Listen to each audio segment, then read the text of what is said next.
Welcome back to the Joust About Careers Podcast. I'm your host, Bratt, and I'm a career advisor and English teacher at Buren High School. I've seen too many people spend a lot of money and time working toward careers they don't enjoy or don't help them achieve the purposes they have identified for their lives. I want to make sure that doesn't happen to anyone else, whether it's a high schooler or someone approaching retirement. Today's episode features the 10-minute highlights of my interview with Wade Schimmoeller, a senior financial analyst for NetJets, the world's largest private jet company. The highlights include what Wade does as an analyst, how he arrived at this place in his career, advice he has for future analysts, and much more. If these highlights make you want to learn more about Wade's career journey, feel free to check out our full interview and enjoy the show.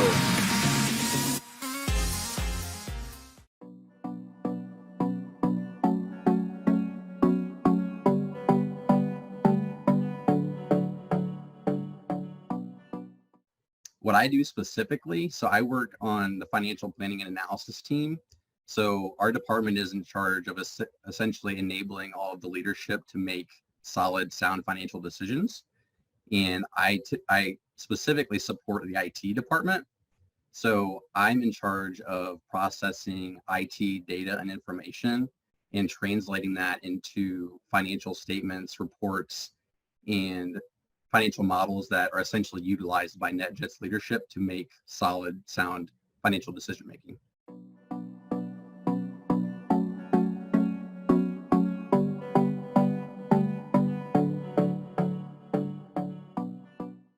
Absolutely not. When I was in high school, I originally wanted to become an engineer. So when I was in your class in sophomore year, I actually shadowed an engineer at Whirlpool and got to see what it was like to hands-on be in engineering and do that. But when I decided to go to college and I started to work when I was a junior in high school, I started to kind of change my ways a little bit. So that's kind of what led me down at least the general path of my degree. And, you know, I had no clue that I would be number one working in IT or number two working in finance or anything to do with data. So it was a complete and utter coincidence that I ended up where I'm at.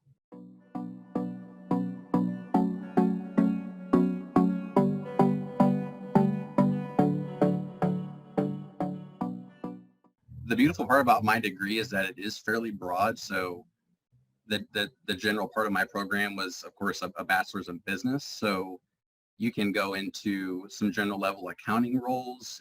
You can go into general level finance roles. Specifically, a lot of my peers and a lot of the folks I went to school with, they're all primarily in marketing analytics or data analytics or statistics type roles. A couple of folks have actually gone on to be actuaries. Some of them are actual data scientists. So depending upon how further you want to go with your education past the bachelor's degree, you can either, again, go into more of a specialized data science role, or you can really do a lot of different business roles as well. So that's the nice part about what I did, is that it really enabled me to have a plethora of options once I got out of school. So lots of opportunities in data in business in general. So those are just a few that I can think of.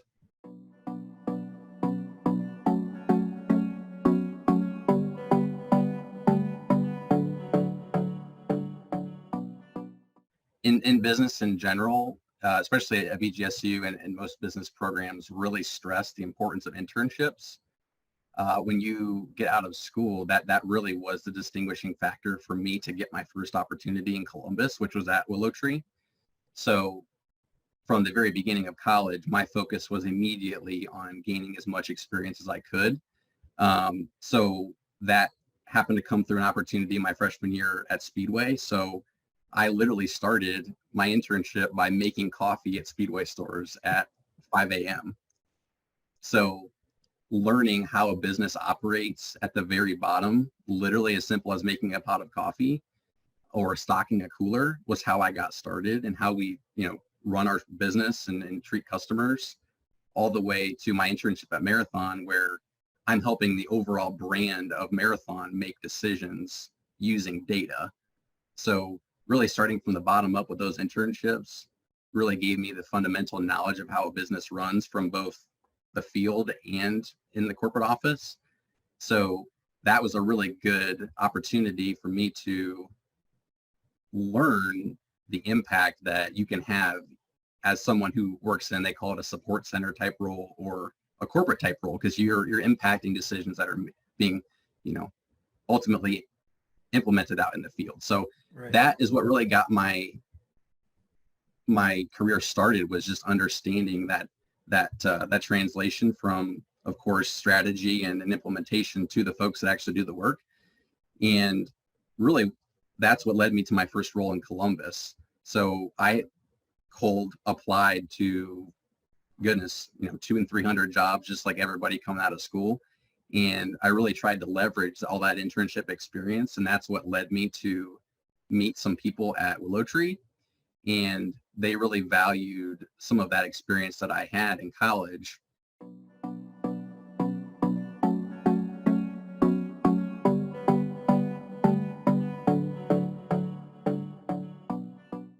Ultimately, what led me to transition away from Willow Tree was the company actually got purchased. So the company that I got hired into was a really small technology firm in Columbus, and they got purchased by Willow Tree.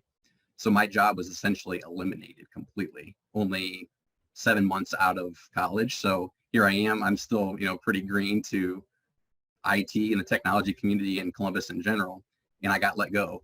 So I had roughly 2 and 3 months to find another job. Well, thankfully, the gentleman I was working for at the time had been working in the technology community in Columbus for 20, 25 years. And when they say it's about who you know, that's 110% true, because I leveraged the people around me at that company to help me get a role at NetJets. So, you mentioned, again, the fact that you never know where you're going to end up. You never know who you're going to meet at that first job that's going to get you to the next job. And, I've been at NetJets for over 2.5 years, and I'm really thankful that I made it here. A lot of what I have to do is try and understand what problems leaders are trying to solve. So especially as I've gone on throughout my career, the soft skills have almost superseded the actual hard skills of data science, because almost 80 to 90% of the time, figuring out what problem I'm trying to solve is harder than actually writing code or modeling something to fix the problem.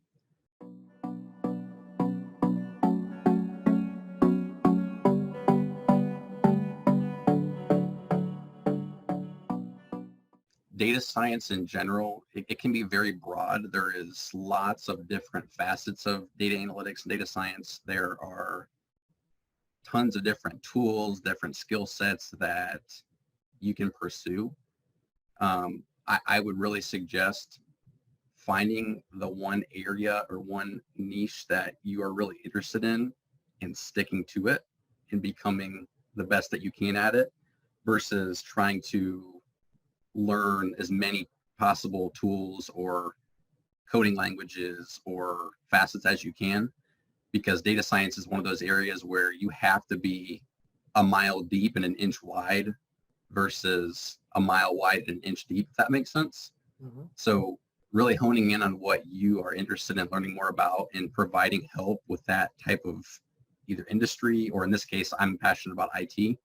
So that's what I would say to anybody pursuing data science, is you really need to hone that in, because that's what will differentiate you from someone else.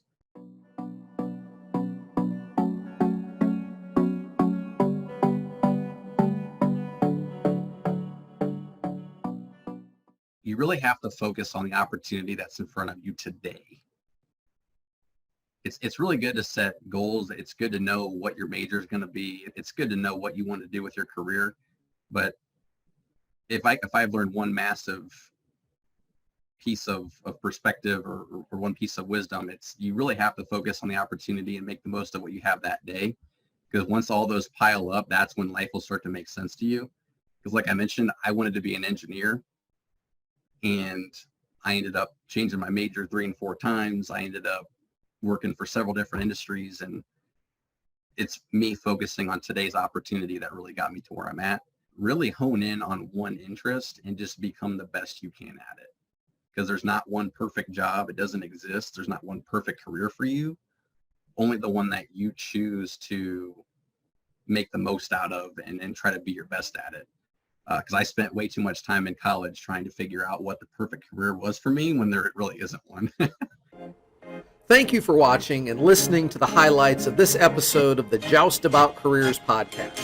I hope you learned valuable information from this career story. And to be sure you don't miss upcoming episodes, please click subscribe on YouTube or your favorite podcast platform so you'll know when the next episode is released.